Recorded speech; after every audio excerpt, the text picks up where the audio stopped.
But Got it. Okay. Well, good morning, everybody. It is September already, and the year has absolutely sped by at such a rate that it's frustrating. We usually start with a little mantra, which is the slaughterhouse of failure is not in our destiny. And we've said it every single Friday for the past 4 years. That has been every single Friday. And why do we do that? Because it's part of a mindset that we inculcate into ourselves that there is absolutely no question of failure. It's not in our destiny. So Dan actually chose today from Think and Grow Rich, some thoughts about that. He's going to go through it. There are a couple of points there, and we're going to expand on that. But the whole premise of everything is about our mindset on how we go about stuff. So, Dan? yeah, so I mean, if you haven't read this book by Napoleon Hill, it was published in 1937 and it's sold over 70 million copies. So there's some really good information in the book, although maybe not as timely as it would be now, almost 80, 90 years later, 80 years later. A lot's changed in that time, but a lot of the concepts still hold out. They're pretty generic, but at the same time, still very, very meaningful and timely. So one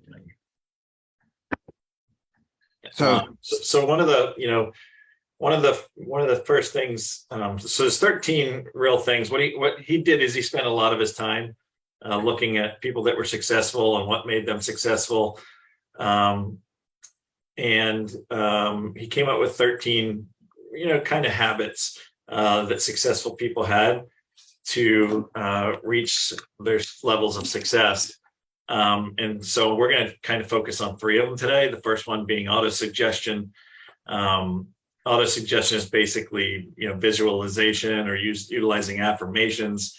It was a psychological technique that was developed in the 20th century. Basically, it makes use of the placebo effect by turning your goals into self-fulfilling prophecies.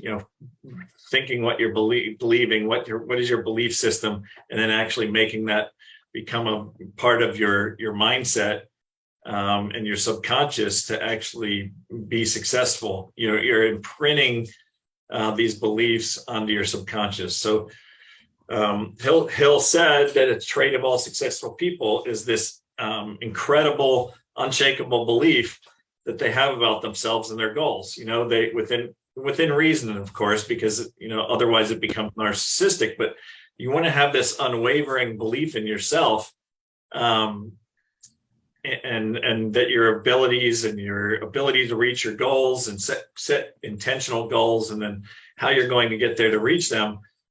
Because without that self-fulfilling prophecy, it's very difficult to make those things happen. So, one of the things is it's not necessarily a result. It's more of a necessary prerequisite to becoming successful. Yeah, and when we talk about the usual questions, who are you? How well do you know yourself? Then you start to get into your mind, I can, I will. There is nothing I cannot do. What's to stop me? If someone else can do it, why can't I? Do I really want this? Do I really want to do this? Yes or no? If yes, once we've understood what it is that we want, and then if this is yes, then that vision becomes unshakable. And the drive has to be, it becomes an obsession. And if we then apply this concept that there's absolutely nothing to stop us, there's nothing that we cannot do. And if we really want to do it, it's just a question of then having the discipline to do it and the way to keep going on it. But the first part of it is we've got to absolutely be sure of what it is we want.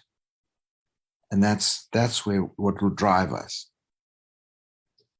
Yeah, absolutely. We have to know what we want. We have to know, what's that end goal? What's that wildly important goal? And then having that mindset, not only to it, having that positive mindset, knowing that you can actually achieve that you can do more than you thought you could do, but also, affirming that by telling yourself pretty consistently, that you have what it takes to get there. And then using visualization. I mean, we use visualization. We see visualization being used, most importantly, where most of us have probably seen it is if you watch the Olympics and you watch these professional downhill skiers or these slalom skiers, they show them at the top of the run, and they're kind of weed bobbing back and forth, and they're visualizing that run before they get there. They've seen the run, they've already skied it, but now they're visualizing how they're going to be successful in navigating those gates or whatever,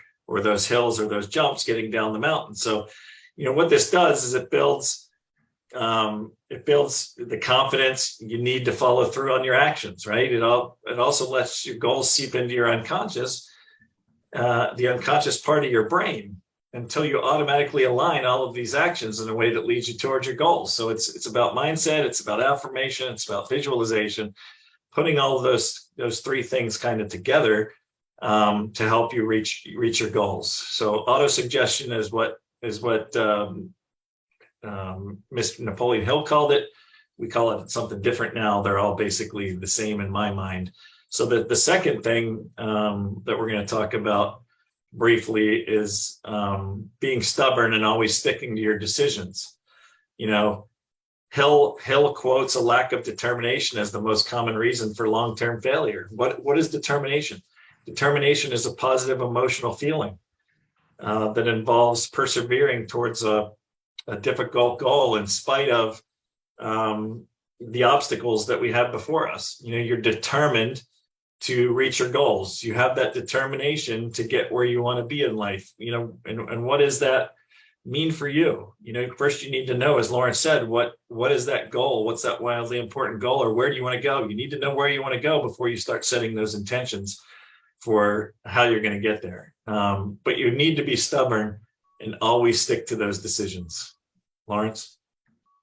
Yeah, I was just thinking when you said think and grow rich, there was a little skit that was done a few years ago when we started first talking about think and grow rich, and there was a guy who would have the telephone in front of him, and he would have the book of Think and Grow Rich. And someone said, "What are you doing?" He said, I'm thinking, I'm going to grow rich. I'm thinking.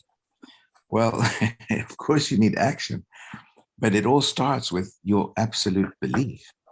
So on the second part of this, thinking of the determination and so on, there, we have inner voice that talks to us all the time.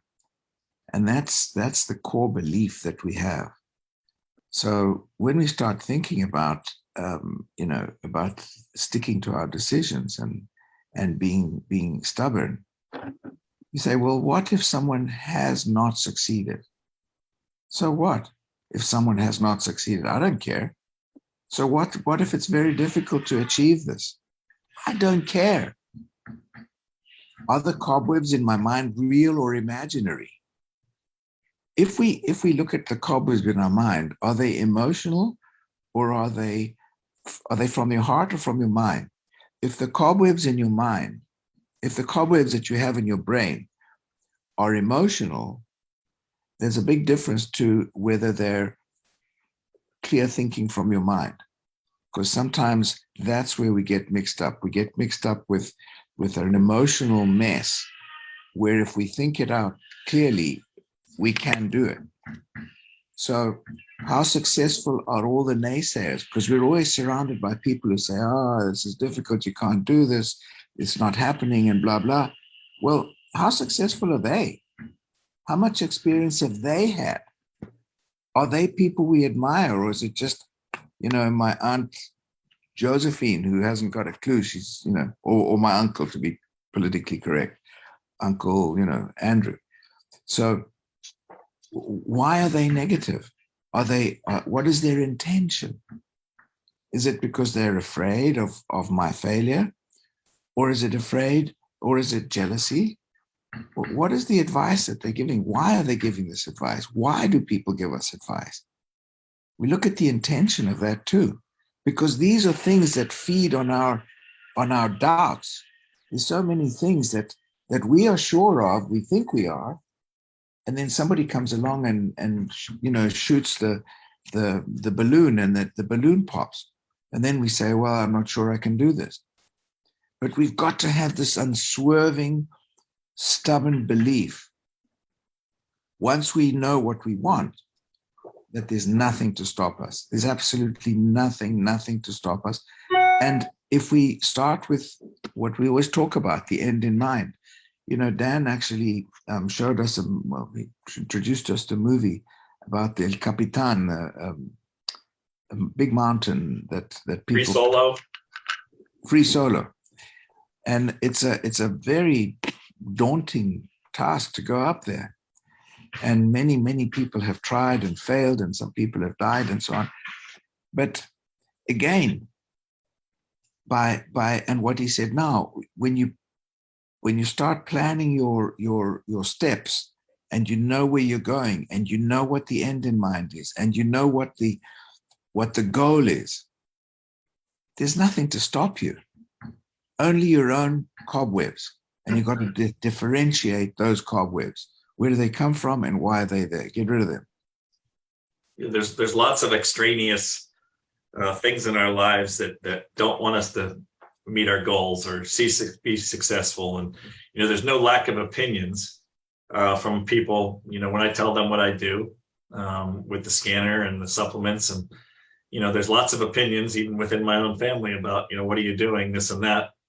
So opinions are cheap. Everyone has one. Everyone wants to give you their opinion, but you have to consider the source. You don't want to be cluttering your mind with these negative influences. So you want to be careful who you share your goals with, who you share your dreams with. Share those with trusted advisors, close friends, allies, and potentially, get yourself involved in a mastermind, but with like-minded people, and solve some of these problems. So one of the things that got me this morning really thinking, and I believe I've said this before, I was reading a book called Leaders Eat First, Eat Leaders Eat Last. I'm sorry. Yeah. One of the things that's brought up in that book is some research by Adam Grant. He was a Wharton Business School professor, and he did a lot of research on essentially showing that when you attach a human component to what you're doing, people are more invigorated. People are more interested in reaching that goal, seeing more results. They're more results oriented. And one of the things that he talked about, one of the research studies that he did was there was a college that was trying to raise funds for people that, for kids, students that couldn't afford to go to school. So they were raising money for scholarships and stuff. And they weren't seeing a great return. They weren't seeing a lot of money being donated to this charitable effort. And so when they started to look at it, they said, there's not a human component to it. We're just asking people to give money for the sake of giving money. But then what they did was they brought some of the students in that needed the money, and they would talk to these folks that they were trying to have donate about what it meant to them and how it would change their lives. And they saw a 400% increase in charitable giving. And so you can look at things from a numbers standpoint. You can look at it on charts. You can look at it on graphs. But when you have that human component attached to it, people are much more motivated to help reach goals.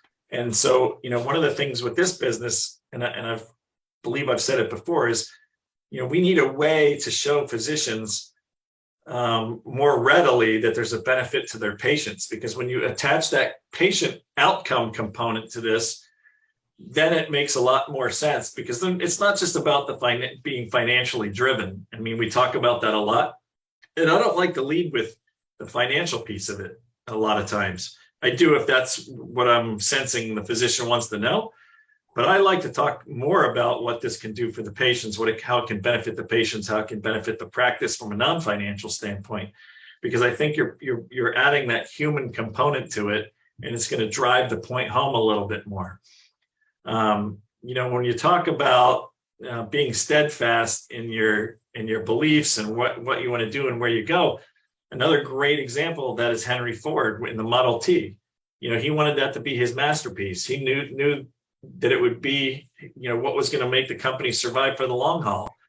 In spite of people telling him to come up with a new model again and again, he had a 19-year run with the Model T from 1908 to 1927. And people were telling him that he needed to change models, but he just stayed steadfast in the Model T, and they did a 19-year run on it. And it was extremely successful. So, you don't always have to listen to other people's opinions when needed and when relevant, yes, but you also have to have that unwavering belief in what you're doing. And in our case, it's that we're helping patients. But how do we prove to ourselves and our physicians, who are ultimately our customers and the patients, how do we prove to them that there's a benefit? Dan, you just said something that's caught my attention. It's all about the patient, really. That's what it should be about. And the way to help the patient is by recommending something that we know guarantee works.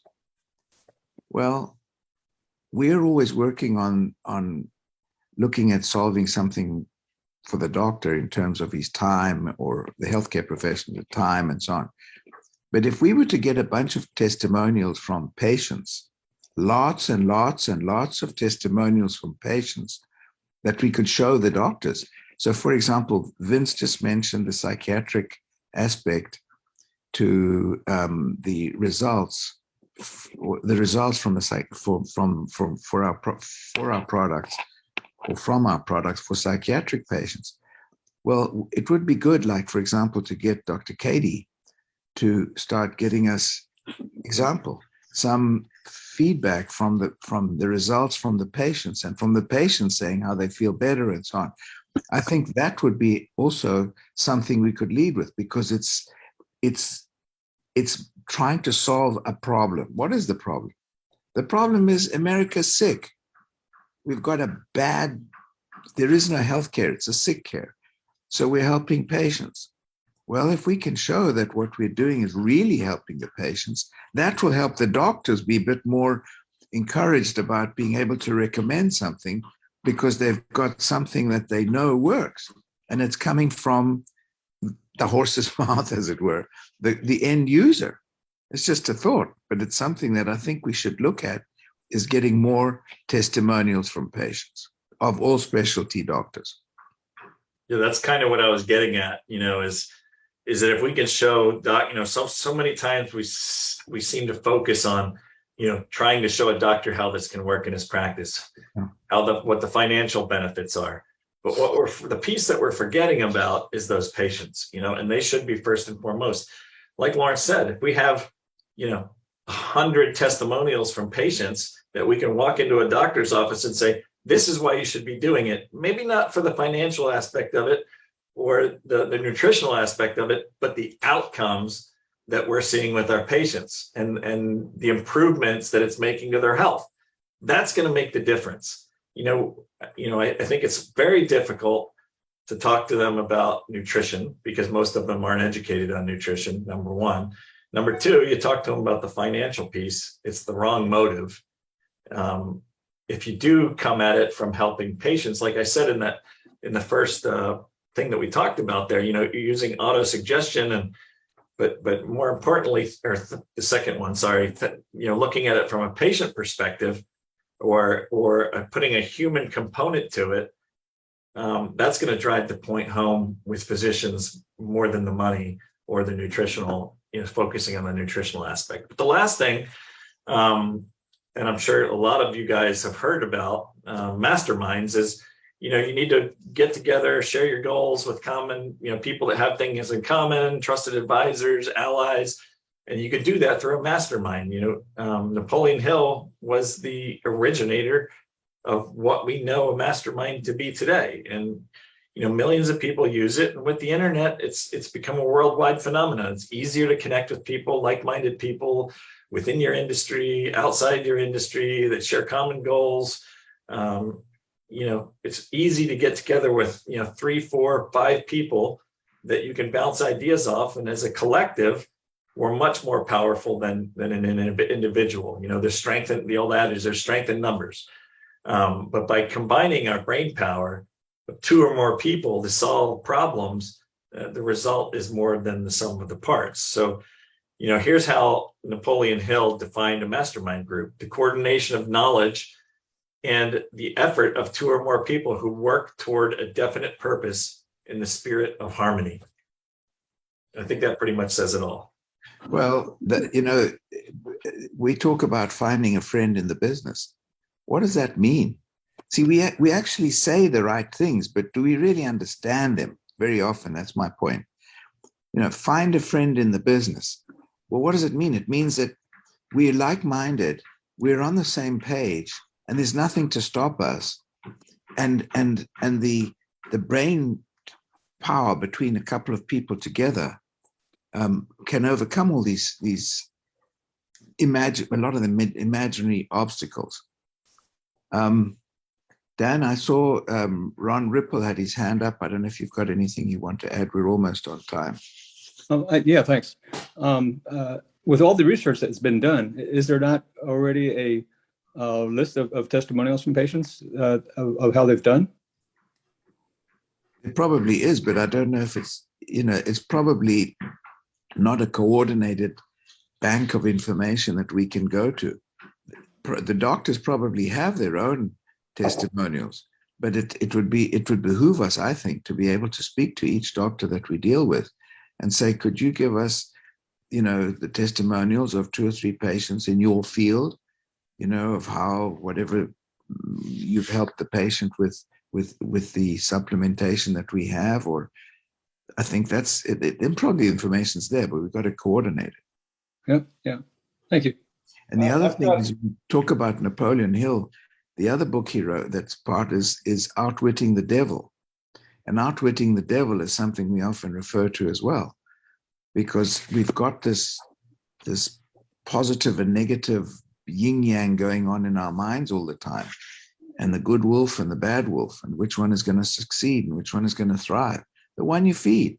So if we feed the positive side of who we are and what we believe and our gut feelings of what goes on, we feed the positive side and starve the negative side, starve that negative crap that goes on in our minds all the time. We won't hear it. We just won't see it. We won't hear it. I tried very hard not to even acknowledge that it ever comes up. Deb, I saw you had your hand up. Yeah, I don't know if anyone remembers. It has to be people who've been around for a while. We used to have those doctor-to-doctor calls that they did interviews. Remember that one with Dr. Fargus, that podiatrist? I mean, that's incredible. Mm-hmm. If we could start, I know it's a huge thing to get doctors to do that, but I mean, those were amazing.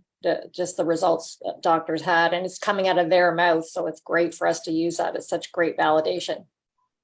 Yeah, I think a conglomeration of both, maybe doctors talking about how it's benefited their patients, and then some patients talking about how it's benefited them personally, would really give it that personal touch that would benefit all of us when talking to physicians. So great point. So I've got an idea. This has to start somewhere. I just created a YouTube playlist called Product User Testimonials. Why doesn't it start with us? I was a patient before I started working with this company. I can do a 1-minute interview, or someone can do it of me, and the benefits that I saw. And everyone on here has experience with the products. Let's start right there. And everyone on here has people that are taking the products and have seen benefits. So if you want, go ahead and email me a less than 1-minute short video testimonial of that person saying how it's benefited them, and I'll put it in the playlist. I'll share the playlist that we can all use it. I think that's an excellent idea, because actually, really, we all do have our own testimonials that we could start with, and just keep it to a minute or less.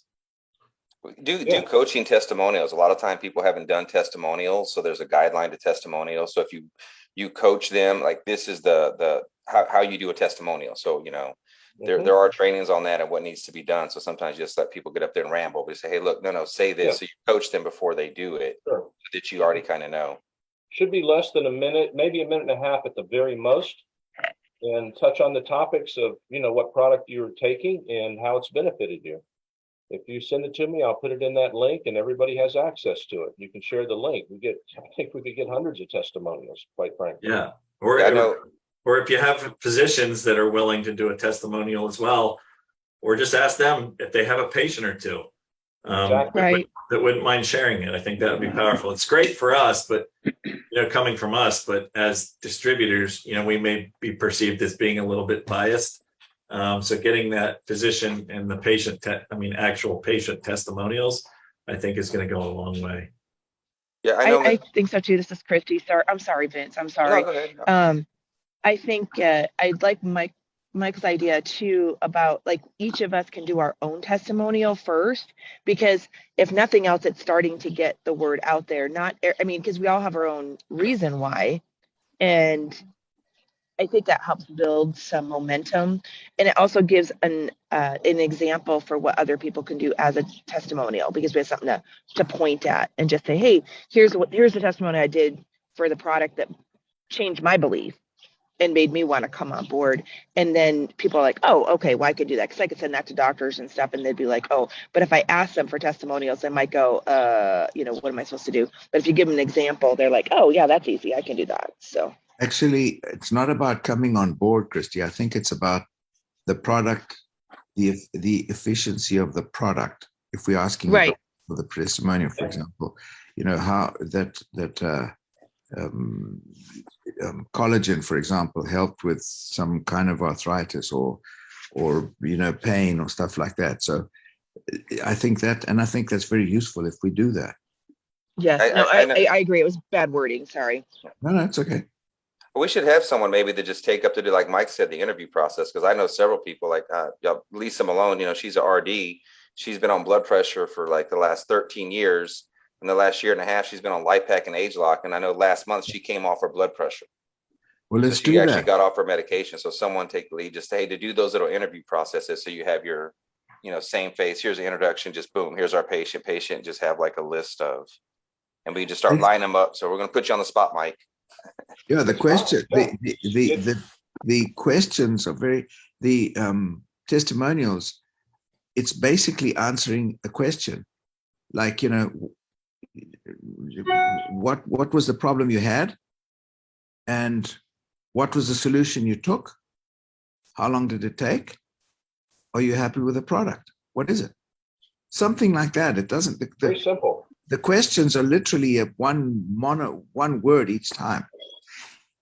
Who you are, what you do, and what the product's done for you. That's the thing, Hey, my name is Lawrence Kaczynski. I've been with the company for this or that, and I score higher than anyone, and I feel like I'm 20 still. So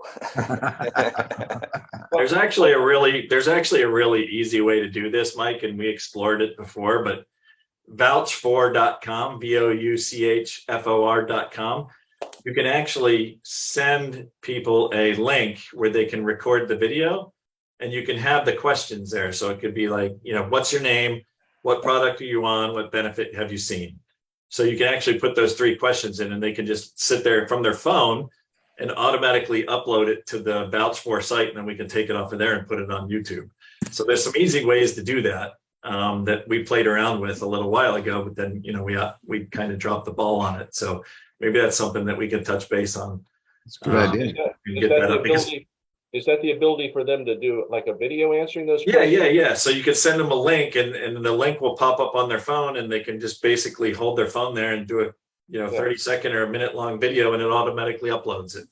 I think probably everyone on here has seen the testimonials on that other Balance of Nature product. And while the product, I have zero confidence in it, their promotion of testimonials is absolutely genius. It's absolutely genius. And I think we are missing the boat on not having something like that, because people relate to other people's experiences. They do a great job of doing that, and doesn't mean they have a good product. In our case, we have a good product, and we do know that those people doing the testimonials are paid. Well, Right. it's just like we talked about in this talk, you add that human component to it, right? And then it's a lot more, we give it more value, we give it more credence because you have that human component. I think one thing too we need to do as reps is we need to grab a hold of our doctors. And one thing is I'm now telling them is like, okay, I'm going to be your doctor. And like every 3 days I'm texting them, did you do your supplements? Did you do your supplements? Because the doctors are scoring just as bad. And if we can change their score and they see that within themselves, I mean, that validation for their clinic that's just going to go through. Once you have the confidence in them, there's no second guessing or questioning it from them. And so I think just a little something I'm doing, I'm putting out there to y'all. So once you get a doctor on board, you assign them their regimen. We have to be diligent to, every 3 or 4 days, just shooting them a text like, hey, did you take it? Did you take it? Because until, you can change that pattern with them, that they're not accustomed to doing their daily regimen. If you can't change that doctor number, whoever's in the clinic, and get their buy-in, and they don't see their number change.